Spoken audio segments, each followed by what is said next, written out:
onto the final section of the paper, which is the physics part of the paper. So this question is all about reflection and refraction by the looks of it. You've got a diagram showing light being refracted. Why does refraction occur? Well, it's because the light goes from medium 1 to medium 2. It's going to slow down. So basically, the speed of light changes. That's it. Okay. Next one says that Alex and Petra are at the fairground. They visit the Hall of Mirrors. Complete the ray diagram, show how Alex and Petra can see each other. So Alex and Petra can see each other. So we're not going to worry about the arrows because you can't really see who's seeing who. So you just have to complete your reflections to show the way that it reflects off all the mirrors, just like that. And that's how you do it. So you've got all this reflection. It reflects off here. It helps if you try and keep to the law of reflection as much as you possibly can. But at the end of the day, because it's only a 1 mark question, you don't have to produce a work of art. Now, a commonly misunderstood question is question B. What is meant by intense and coherent? It's 2 particular questions. So first of all, intense is a beam of low divergence. It means it doesn't spread out.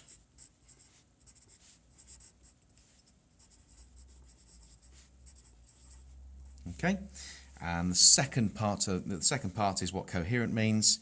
It means it's always going to have the same frequency. It's going to be one frequency.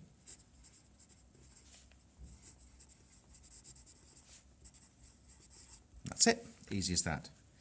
The next question, I think, does confuse quite a few people because it's a really weird one about Morse code.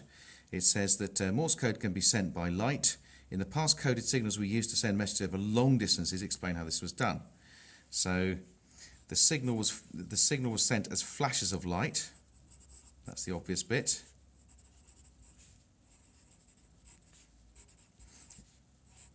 So that's how they sent the signal.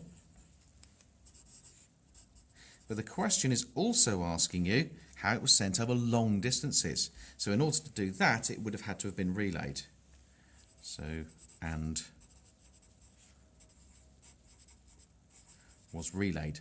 So you could also say that you could also provide insurance by actually saying that a long flash was a dash and a short flash was a dot. But here I think we've got enough there for the 2 marks. So the next part says coded signals can also be sent using electrical pulses. Explain one advantage of using light signals rather than electrical pulses in modern cable communication systems. This is where a lot of people lose marks because they say it's faster. You've got to be very, very careful. The advantage of using fibre optics over using cables is that you actually have, well, there's a lot of things. You could say that there's less degradation, less signal loss.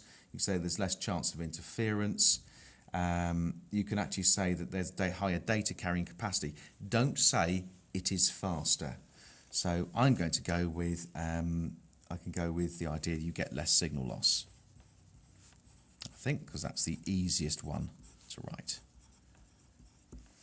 Now we have here an example where the 4 signals are multiplexed into a single fibre optic link and then it goes through a demultiplexer. Well, if a multiplexer puts them together, a demultiplexer then separates them back out into individual signals. So that's your answer. Separates them out into individual